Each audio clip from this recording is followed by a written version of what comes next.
Ese ashimwe.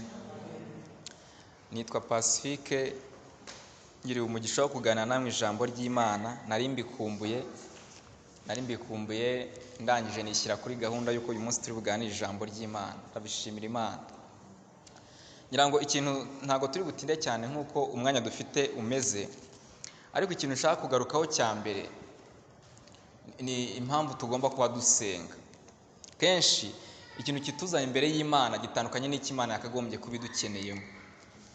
Tukaza imbere y'Imana rimwe na rimwe tuje no gusengera ubugingo, uvuga nti Mana undindire ubugingo. Ubundi tukaza imbere y'Imana tuje gusengera imitwaro itubabaje mu buryo bw'umubiri, akaba ariyo tuzana imbere y'Imana, kandi koko birumvikana. Ariko ndagira ngo mbahumurize uyu mugoroba, mbabwire ikintu gikomeye. Mbabwire ko uyu mugoroba ijuru turifite niba twizera Yesu. Icyo ngicyo tubanze tugishyire ku ruhande, kuko nta gacyaka twagombye kuba kituzana mu byo dusengera. Abantu bajya burira imisozi, bagera hejuru y'umusozi bakajya kubwira Imana ngo Mana nyandika mu gitabo cy'ubugingo. Niba wizera Yesu, icyo ngicyo rwose ugishyire ku ruhande. Pawulo ni wabivuze, nta soni tuba dufite zo kubivuga, kuko ni ukuri kw'ijambo ry'Imana. Ndabizi Satani ajya abikoresha muri iyi minsi asa nk'abiturunaho, ariko Pawulo ni wabivuze, nta soni yari afite zo kubivuga. Mu Batesalonike igice cya 5:6 kugeza ku 10 aravuga ngo icyatumye Kristo adupfira, icyatumye Yesu ajya ku musaraba akadupfira, ni ukugira ngo uko tuzasangwa kose tuzabaneho nawe. Muze kuhasoma. Kristo nadusanga dusinziriye, nadusanga turi maso, tuzabanaho nawe. Niko ijambo ry'Imana ritubwira. Ntabwo rero dukwiriye kubaho dufite ibindi dushaka imbere, ahubwo dukwiriye kubaho twizera ibyo Kristo yatubwiye. Ni henshi babitubwira, icyo tugomba rwose kugishyira ku ruhande. Ikindi nshaka kubabwira ni uko ibyo twikorerwa by'umubiri ntabwo ari byo bikwiriye kujya hejuru top, bikajya hejuru y'ibindi byose. Ahubwo dukwiriye kuba uyu munsi dufite ikibazo cy'aho Imana ishaka kutujyana. Dufite ikibazo cy'umugambi w'Imana yari ifite iturema. Njyewe indema, wowe ukurema. Ni iki Imana yakuremeye cyatuma uza imbere y'Imana? Ni iki cyatuma uba imbere y'Imana Imana yakuremeye? Dukwiriye kuba tubitekerezaho, tukongera kubigarukaho cyane. Kubera ko kenshi tujya imbere y'Imana twikoreye akazi, kandi koko niko bimeze. Kenshi tujya imbere y'Imana twikoreye urugo, kenshi tujya imbere y'Imana twikoreye abana n'urugero, kenshi tujya imbere y'Imana twikoreye ABCD. Ariko se intumwa za kera, za ntumwa 12 Yesu yasize kuri iyi si, zari zikoreye iki? Ubwo zari mu cyumba hejuru zisenga, zari zikoreye iki? Ese ni umuryango wabo? Ese ni abana babo? Ese ni akazi? Ni iki bari bikoreye kiruta ibindi bintu byose bari bafite ku mutima barimo gusenga? Ibyo nanjye ndimo kuvuga tugomba kubyikorera. Mfite ibintu bindemereye, ndetse rwose murambwira Imana numva bindemereye, ariko ibyo bibereho no kugira ngo bitwereke ubuntu bw'Imana. Pawulo nimwe yarasengaga rimwe na rimwe, ni no mu ijambo ry'Imana yajyaga bivuga, yerekana ko hari ibintu Imana idakora ahubwo kugira ngo imwereke ubuntu bwayo. Hari ibintu bisa na rimwe nk'intege nke afite bigomba kumwereka ubuntu bw'Imana. Hari ibintu tuzaturana nabyo wumva binakubangamiye, wumva binakuremereye, ariko ibyo nta n'ikindi bibereho ni ukugira ngo bitwereke ubuntu bw'Imana, kandi bitwereke ko Imana ari provider wacu.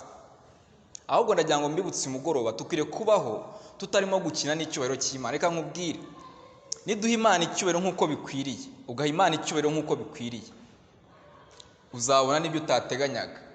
Ibyo ufitiye ibibazo Imana izabikuraho, cyangwa se n'ibyo udafitiye ibibazo Imana izanaguha kubyihanganira. Imana izagira ikintu ibikoraho, kubera ko Imana ni provider wacu, ni Imana ishoboye byose. Ndetse tuzahora tubona n'ibindi bishya, n'ibyo wabona gutagagombye kubusengera bize mu buzima bwawe, kugira ngo Imana uhore umenya ko ari provider wawe. Ntabwo dukwiriye kubaho dutumbira ibintu bitandukanye n'iby'Imana tubwira gutumbira. Reka dukomeze. Uyu munsi turi muri Mariko, turi mu gitabo cya Mariko, niho tumaze iminsi twiga. Turimo turiga igitabo cya Mariko. Ndagira ngo nse nkucamo gake mu byo twabanje mbere yuko tujyaho turi bwiga uyu munsi. Mariko ibintu yanditseho agarukaho, yagarutse ku bintu Yesu yakoze ari mu isi kuruta ibyo Yesu yavuze. muzabibona yerekana ibitangaza cyane, ashaka kwerekana umwana w'Imana ariko biciye mu byo yakoze kuruta ibyo yavuze. Ndetse niyo ashatse kukwereka nk'ahantu Yesu yigishije ntago ahatindaho, aravuga ngo akora iki gitangaza ngo arangije ngo abwira abantu ijambo ry'Imana, cyangwa se abwira abantu ijambo ry'Imana bamujeho arangije akora igitangaza. Yashatse kukwereka igitangaza ibintu Yesu yakoze kuruta ibyo Yesu yavuze. Tubone umwana w'Imana biturutse mu byo yakoze kuruta ibyo yavuze. Ariko nituza kureba nanone tugasanga twamarebye ibintu bigera muri pati zigera muri esheshatu mbere eshanu mbere yuko dutangira uyu munsi. Twarebye itangiro ry'ubutumwa bwiza bwa Yesu.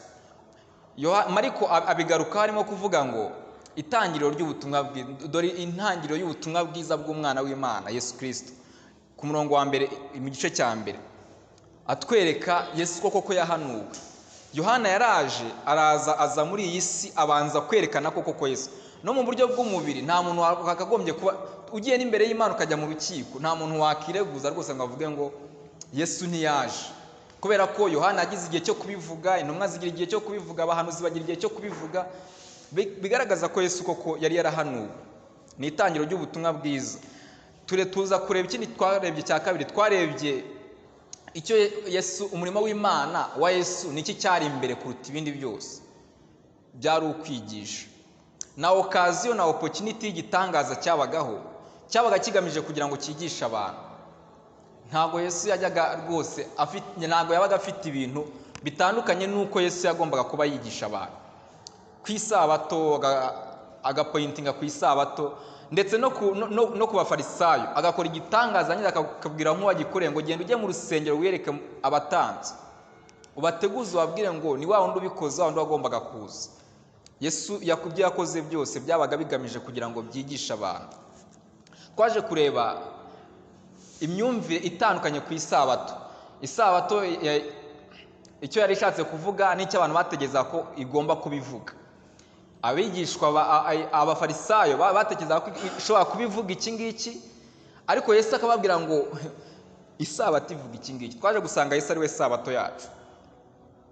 Ikindi twarebye ko ari umwami ushoboye byose, Almighty King. Twarebye Yesu ari mu muraba yasinziriye. Abigishwa bafite n'imyumvire batekereza kuri Yesu, dusanga ari umwami ushobora byose tugomba kwizera. Nta n'ikindi adusaba uretse kwizera ko ari umwami ushobora byose. Twaje kureba ejo kwa gatatu ushize, tuza kureba ko Yesu mu murwa w'iwabo batamwizeye. Ntabwo mu murwa aho akomoka mu cyaro cy'iwabo ntabwo bigeze bizera ko ari Kristo. Kubera iki? Niba ari uko bari bamumenyereye simbizi, ariko ntabwo bigeze babyizera, ndetse bituma atanabakorera ibitangaza kubera ko nta kwizera bari bafite. Ntabwo bizeye ko ari we. Arangije akora ibitangaza bike ngo arikomereza arigendera. Uyu munsi rero tugiye kureba ku musozi wo guhindurirwaho ishusho kwa Yesu, to the mount of transfiguration, ahantu Yesu yahinduriwe asa nk'uhinduriwe ishusho ari kumwe n'abigishwa be.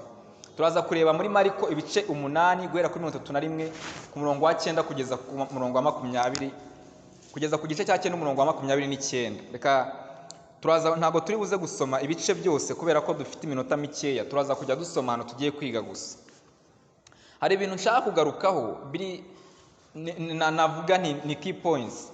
Ndaza kugaruka ku murongo wa 31 kugeza kwa 32 igice cya 8. Ngira ngo nitunahasoma twanahasoma igice cya 31 kugeza kwa 32 twahasoma muri Mariko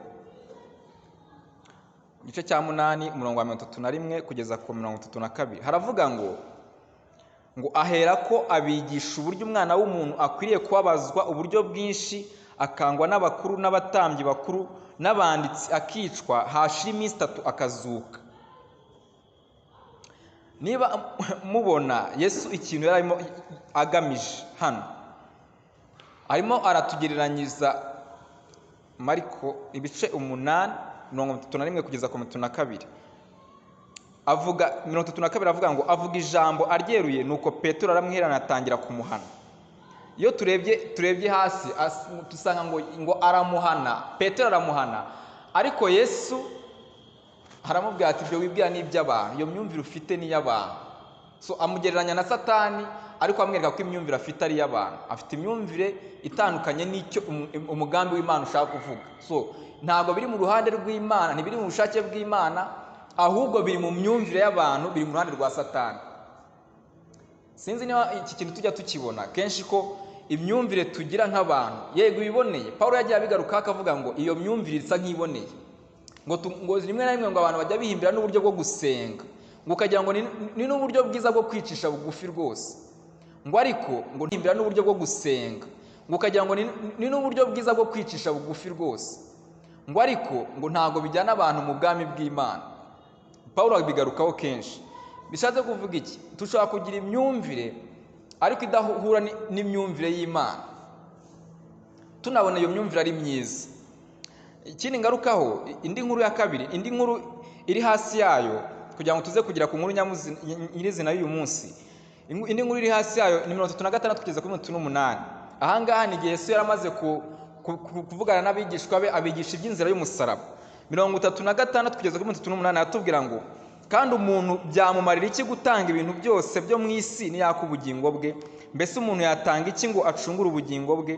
Umuntu wese ugira isoni zo kunyemera no kwemera amagambo yanjye muri iki gihe cy'ubusambanyi kandi kibi, umwana w'umuntu azagira isoni zo kumwemera ubwo azaza n'abamarayika bera afite ubwiza bwa se.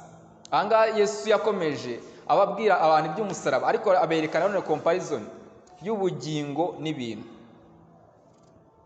Ubugingo n'ibintu, rimwe na rimwe uzabyitegereza. Ubugingo n'ibintu, akenshi twebwe dushyira ibintu hejuru, ubugingo bukajya hasi. Yesu yaravuze ngo tujya tugira kwiganyira, ngo ariko se ngo niba niganyira ikintu gishobora gutunga umubiri, muri make ndiganyira ibyo kurya, ariko reba inyuma urebe ku mubiri. Umubiri kuki ntajya mutekerezaho? Mbese umubiri n'ibyo kurya n'iki kiruta ikindi? Akavuga ngo wiganyira imyambaro. Mbese imyambaro n'umubiri niki kintu gishobora kuba kiruta ikindi? Nese niba Imana ishobora gutunga umubiri, igatunga umubiri w'inyuma utanabitekerejeho, utanabigizemo uruhare, ntizarushaho noneho kuguha bya bindi by'inyuma, ya myambaro, cyangwa se ikaguha bya biryo bitunga umubiri w'igaburira, bitunga umubiri ugatuma umubiri ukura? Ariko hano aratwereka ngo byakumarira iki kuba ufite ibintu byose? Ukaba ufite ibintu byose, ejo bakakubwira ngo ejo uzabyara ubugingo bw'umuntu. Niyo mpamvu imyumvire yakagombye kubihinduka, twebwe tukareba ubugingo kuruta umubiri. Dukwiriye kuba duhindura, dukora inverse, tukafata umubiri tukawushyira hasi, tugashyira ubugingo hejuru, kuko ubugingo bwo buzanabaho iteka ryose. Ariko uyu munsi ndagira ngo twinjire ku musozi wo guhindukiraho kwa Yesu. None ashatse kugira ngo tuze gutinda. Mariko igice cya 9, iyi ni inkuru aho Yesu yajyanye n'abigishwa be, ajyana n'abigishwa be batatu, Petero na Yohana na Yakobo, bajya ku musozi, bajya gusenga. Bagezeyo ngo babona Yesu arahindutse, ahindura ishusho. Babona Mose na Eliya baraje, batangira kuganira nabo. Haciye akanya ngo babona babuze Mose, babura na Eliya, basigirana na Yesu. Ngo ariko baratinya, Petero aravugishwa, asa nk'uvuza amagambo aterekeranye. Ndagira ngo duse nk'abagaruka ku bintu bimwe na bimwe. Nusoma ku murongo wa 2 muri icyo gice, barakubwira ngo nuko iminsi 6 ishize, Yesu ajyana na Petero na Yakobo na Yohana bonyine, abageza mu mpinga y'umusozi muremure, umubiri we uhindukira imbere yabo. Kuki bavuga ngo nuko iminsi 6 ishize? Ntago buriya Bibiliya yibeshye, ntago yibeshye. Hari ibintu byabaye mbere y'uko iyo minsi 6 iza. Hano batubwira iminsi 6, muri Luka batubwira iminsi 8. Kubera iki batubwira iminsi 8? Nuko izi nkuru zagiye zandikwa mu buryo bwa narrative story. Abantu bagiye babarira inkuru abanditsi bamwe na bamwe. Hari abantu batagiye bajya inyuma ya Yesu nk'uko byari bimeze, akaza akakubaza inkuru, yamara kuyikubaza akagenda akayandikaho. Abantu bagiye babwira abantu inkuru ku buryo ashaka kumbwira ngo haraciye nk'iminsi 6 cyangwa haraciye nk'iminsi 8, ariko ntibishatse kuvuga ko hari ikintu cyabaye ashaka kuyifaringaho. Kubera icyo haraciye iyo minsi 8, hari habaye iki? Nuza kureba ukabyitegereza, iyi nkuru iratondekanya ahantu hose. Kubera iki itondekanye? Ni ukubera ko iyi minsi 6 hari ikintu cyabaye. hari ahantu abigishwa bari kumwe, muze kureba haruguru yaho gato muraza kuhabona, bari muri debate ivuga ngo iki. Yesu yarababajije ngo abantu bagira ngo hanze ndindi. Bamwe bati twumva bavuga kuri Mose, abandi bati twumva bavuga kuri Eliya, abandi bati twumva bavuga kuri Yohana Umubatiza. Ngo ariko se mwebwe mugira ngo ndindi? Petero aramubwira ngo uri Kristo. Yesu aramubwira ngo ntago ari inyama n'amaraso bigwishuriye Petero, ahita avuga ngo uzaba urutare. Iyi niyo nkuru ibanza muri iyo minsi 6. Iki rero tugiye kureba kuri uyu musozi kiratubwira ko habaye ikintu mbere y'uko iyo minsi 6 iba. Habaye ikintu barimo kurifaringaho, bishatse kuvuga ko Imana igiye kubereka cya kintu badibetingagaho bari mu nzira. Barazamutse bajya ku musozi, ndumva batarumvaga ibyo bari bagiyemo byari byo. Barazamuka wenda bumva Yesu ashaka kujya kwiherera, reka tugende tumerekeze igisimba kitamurya. Ariko agiye ku musozi kugira ngo abereke ninde Yesu we ninde. Bagezeyo ngo bagiye kubona babona arahindutse, abaye umweru, arahindura ishusho, bibatera n'ubwoba bwinshi. Ariko nubwo ibyo byose byabaye, Imana igamije kubereka ninde ubana nabo, ninde uri kumwe nawe. Imana nayo ifite indi purpose, kandi turaza kubona ijwi ryayo hano. Turaza kumva icyo Imana yaje ije kuvuga, yaje ije kubwira iki abo bantu. Reka turebe ku murongo wa 7. Imana kuki yaje, iyo purpose y'Imana iyihe? Ku murongo wa 7 baratubwira ngo maze igicu kiraza kirabakingiriza, ijwi kivugiramo riti nguyu umwana wanjye nkunda mumwumvire. Ese ashimwe. Sinzi niba murimo kwitegereza iyi scenario irimo kuba. Ni abantu babanye na Yesu, babana nawe batamuzi. Ariko nubwo batamuzi, ntago Imana yahwemye kugira ngo ijye basobanurira ninde ubana nabo. Ngiye impamvu yo kuzamuka kuri uyu musozi wa Kristo Petero ahishuriwe, ariko akamuhishurwa bitaturutse ku mubiri. Imana yagiye kumwereka, nubwo yabishuriwe mu mwuka, ariko yagiye kumwereka ninde koko, yagiye gukonfaminga. Yesu asa nk'ubizigama, kuko nyine yazi ko nyuma azavuga ubutumwa, aravuga ngo mwe muretse kubivuga nzabanze nzuke. Ko bagomba kubwira abantu bati uriya muntu twabanaga wazutse, nubwo murimo guhakana ko yazutse, ariko uyu ni Yesu twarajyanye, tujya no ku musozi tubana nawe, tubona ishusho ye ihinduka. Ijwi ryavugiye mu gicu riravuga ngo nguyu umwana wanjye nkunda mumwumvire. Ese ashimwe. Sinzi niba ubuzima kenshi tunacamo, twebwe tuba twumva ntago tuzi impamvu, ntuzi impamvu ucamo ibyo ucamo buri munsi buri gitondo, ntuzi impamvu ujya ahantu buri gitondo, ntuzi impamvu ukora ibi buri gitondo, ntuzi uko wirirwa, ariko Imana ndagira ngo mubwire ko buri target yose ifite purpose.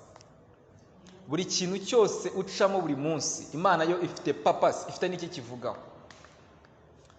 Kandi nta kindi kiba kigamijwe, no kugira ngo gikuze kwizera kwawe, umenye ninde ubana nawe. Ntuzabone Imana irimo umuntu yaretse umuntu kicwa n'inzara ikaza kumugaburira ku munota wanyu. Imana irashaka kumwereka ko ihari. Yesu ashaka kumwereka ngo abwire uyu muntu ngo ndahari, ndi hano, ni njyewe. Nta kindi Imana ibikorera, no kugira ngo wumvire uwo nguwo ubana nawe. Ndagira ngo tuze kureba ngira ngo tugana no ku musozo, tugaruke ku bintu nka 2. Imana ibisubizo 2 twakagombye kuba dutegereje ku Mana, dukeneye twebwe ku Mana. Icya mbere ni ukumenya Yesu. Reka nkubwire, twenshi tuzi ko hari ibikorwa runaka tugomba gukora tukabana n'Imana. Ukagira ibikorwa runaka ukora kugira ngo ubane n'Imana, uze kuba uri kumwe n'Imana koko wumve. Ahari se wenda n'amasengesho wenda nkamara nk'iminsi nako nk'iminsi 10 ntarya, nabangiye guhera umwuka ntaza kurya, nkavuga nti Imana turabanye kabisa, turawubanye. Ariko nta kindi dukeneye rwose, nta kindi dukeneye, ni ukumenya ninde Yesu. Ukeneye kumenya ngo Yesu ninde, ukeneye kumenya uwo ari we, ukeneye kumenya Yesu, uwo Yesu tuvuga ninde, uyu Yesu tubwirwa n'ijambo ry'Imana. Nari ndimo guha bene data kwa kangayi ku cyumweru ubuhamya, si n'ubuhamya ko mutera, ni history yambayeho mu minsi yari itambutse. Mpura n'umuntu utabona ashaka kwambuka umuhanda, ndamufata mwambutse umuhanda. Tugeze hakurya ndimo kumutegera imodoka, nza kwibuka neza ko ngomba kumubwiza ubutumwa bwiza. Ntangira mubaza nti Yesu uramuzi? Wigeze wumvaho umugabo witwa Yesu? Arambwira ngo Yesu umbwira ndamuzi. Nabura nte kumumenya turya mba ngenyine mu nzu ntanabona, naba nzi ntazi nte Yesu. Mu myumvire dufite Yesu, mu myumvire tuvukana, mu mitekerereze tuvukana dufite Yesu. Ariko ndagira ngo nkubwire ngo hari Yesu tubwirwa n'ijambo ry'Imana, dukwiye kwicara tukamenya tukabana nawe tuzi uwo Yesu. Ikindi cya kabiri dukwiriye kumenya ko ari we igisubizo twari dukeneye. Isashimwe. Ntabwo ushobora kumenya ko ari igisubizo wari ukeneye utabanje kumenya ko ufite ikibazo. Ntabwo ushobora kumenya ko hari igisubizo twari dukeneye utabanje kumenya ko hari ikibazo twari dufite. Pawulo we abigarukaho, ntabwo aba afite n'isoni zo kubivuga. Niyo mpamvu tuba dukwiye no kwatura ubwo bushizi bw'amanga no kuguhamya tubifite nk'uko ba Pawulo bari bafite, kubera ko biri no mu ijambo ry'Imana. Aravuga mu bice 7 ngo icyaha kitaraba mu isi, icyaha kitaraba mu isi Pawulo yari muzima, ngo umuntu yari muzima, nta mategeko araza mu isi, ngo ariko amategeko aje ngo icyaha kirushaho gihita gihembuka, gihita kibona imbaraga, kubera ko haje amategeko. Ayo mategeko amaze kuza, kimaze kugira imbaraga, kimutera urupfu. Reka nkubwire, muri kamere uruhinja rwose buriya ruvuka rusa nk'aho ari ruzima, reka mvuge gutyo. Nubwo ruba ruciriweho iteka kubera icyaha cya Adamu, ariko ruvuka ruzima, nta kibazo rufitanye n'Imana. Ariko reka ruzamenye itegeko, rumenye ko gusambana ari icyaha, rumenye ko kurwana ari icyaha, amahane ari icyaha, ruze gusobanukirwa aya mategeko. Nta kindi automatically, nubwo rwamaze kubisobanukirwa, hakurikiraho urupfu, hakurikiraho noneho condemnation, ariko ituruka noneho mu gusobanukirwa amategeko. Ikibazo twari dufite ngiki gikomeye cyane, dufite ikibazo twebwe tuvukana, ariko tutarasobanukirwa kugeza igihe amategeko abereyeho. Igihe utangiye gusobanukirwa amategeko, dufata kenshi Bible. Uzarebe ukuntu dufata Bible nk'igitabo cy'amategeko n'amateka. Ariko burya Bible ntabwo ari uko nguko iteye, ntabwo ari igitabo cy'amategeko n'amateka. Oya, hari icyabanje mbere y'amategeko Imana yahaye Abisiraheli, hari n'icyakurikiyeho nyuma y'amategeko Imana yahaye Abisiraheli. Bishatse kuvuga ko ntabwo aho byari bizingiye, izingiro rya Bibiliya ntabwo ari mu mategeko, nubwo akenshi ariho twibanda. Nkaza nkabasomera ntimukarye ingurube, ntimukagire gute, ntimukarye urukwavu, ariko ntabwo ariho ngaho hari papasi. Kubera ko niba ari ibyo, Imana ariko kujya itwandikira, igakomeza ikatwandikira, ikajya inayavugurura bitewe n'ibihe, kubera ko amategeko hari amwe ajya ahinduka bitewe n'ibihe runaka. Ariko ntabwo hariho izingiro ryari riri. Hari ikibazo Imana yakemuraga ubwo yaduhaga amategeko. Hari ikintu ishaka kutwereka, ishaka kuzura ikintu umuntu avukana ataramenya, ariko kizuka nyuma yaho. Yesu rero niwe wenyine wari ushoboye icyo kintu. Imbaraga z'umusaraba nizo zonyine zari zishoboye icyo kintu. Ndagira ngo nsoreze ku nkuru y'Abisiraheli mu rugendo. Abisiraheli mu rugendo nabo baturuka muri Egiputa, bari bamaze n'igihe kinini nta n'amategeko bifitiye. Ari ubwoko bw'Imana bwahungiye ahantu bujyayo buzamara igihe runaka, bikaba zaze bagere mu nzira. Iyo turebye igitabo cyo kubara, igitabo ni igitabo kidusobanura neza. Uriya ni igitabo ginahishura Kristo n'umurimo yaje gukora kuri twebwe. Dutangira tubona abantu baza bagakomeza urugendo, bakomeje urugendo baraza rwose nta kibazo bafite. Reka Imana izabaha amategeko mu barewe. Abisiraheli batangira ibibazo biravuka, bamwe bicishwa amabuye, abandi bicishwa iki, ibintu bibazo. Mu itangira ry'igitabo cyo kubara, batangira babara Abisiraheli. Ubwo babara Abisiraheli, uzarebe umubare rwose bari munini ku buryo buteye ubwoba. Ariko gisoza bongera kubara Abisiraheli, Imana yahaye amategeko, hasigaye mbarwa. Kubera iki? Ni urupfu, hakurikiyeho urupfu, nta kindi. Uyu munsi ndagira ngo nkubwire iki kintu gikomeye. Hari umwami waje ku isi abana n'abigishwa, bajya ku musozi. Bageze ku musozi, Imana ibasobanura uwo ari we n'icyo bagomba kumukorera abigishwa, nta kindi ni ukumwumvira. Uwo mwami rero hari ikintu yakoze. Umuntu umwe ngo yoreye amafi ashyira mu kizenga, arangije ayo mafi ashyiramo hagati ashyiramo igipande kijya gitandukanya amafi n'ibiryo byayo. Amafi yajyaze agakubitaho umutwe agasubirayo. Nta kindi cyabaye, nuko amafi yakomeje kumenya ahantu agomba kuguma n'ibiryo biguma ahantu, kugeza ubwo bakuyemo cya kintu babona amafi nanone ntaragimenya ko ibiryo bihari. Hari ikintu Yesu yaje agakora ku buzima bwawe utarasobanukirwa. Igisubizo cy'ibyo bibazo dufite biva mu kuzasobanukirwa icyo Yesu yakoze n'uwo Yesu ari we. Yesu ashimwe. Ndagira ngo uyu mugoroba twongere tumenye ngo hari umusozi Yesu yahindukiyeho, abandi baramubona ko ari umwami ufite imbaraga, baramwizera, bamenya ko ari uwo kwizerwa. Uyu nawe ufite umusozi wawe uzabonaho Yesu ko ari uwo kwizerwa, nubwo bari bawufite. Ariko uyu munsi reka dusenge Imana. Yesu baramubajije ngo tugire dute ngo turage ubwami bw'Imana, tubikorere iki? Dukore iyihe mirimo ikwiriye ngo turage ubwami bw'Imana? Yesu arababwira ngo nta wundi murimo mbashinze, nta wundi murimo Imana ibashakaho, nuko mwizera uwo yatumye. Nta wundi yatumye ni Yesu. Tekereza ko kuba ubaza Imana, ese njye muri korali, ese njye ngire gute, ese ntange amafaranga, ese ngire gute? Imana irababwira ngo nyizera, believe me. Aho niho havamo iyo mirimo yose turimo kuvuga. Izere Yesu, sobanukirwa Yesu nurangiza umwizere. Yesu abaho umugisha. Reka dukomeze dusenga, umwanya Obeda dufashe, turimo kwegera ku musozo kubera ko igihe ari gitoya. Murakoze cyane.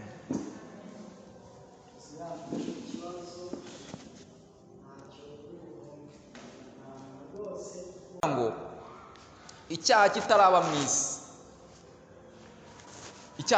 mu isi, Pawulo ari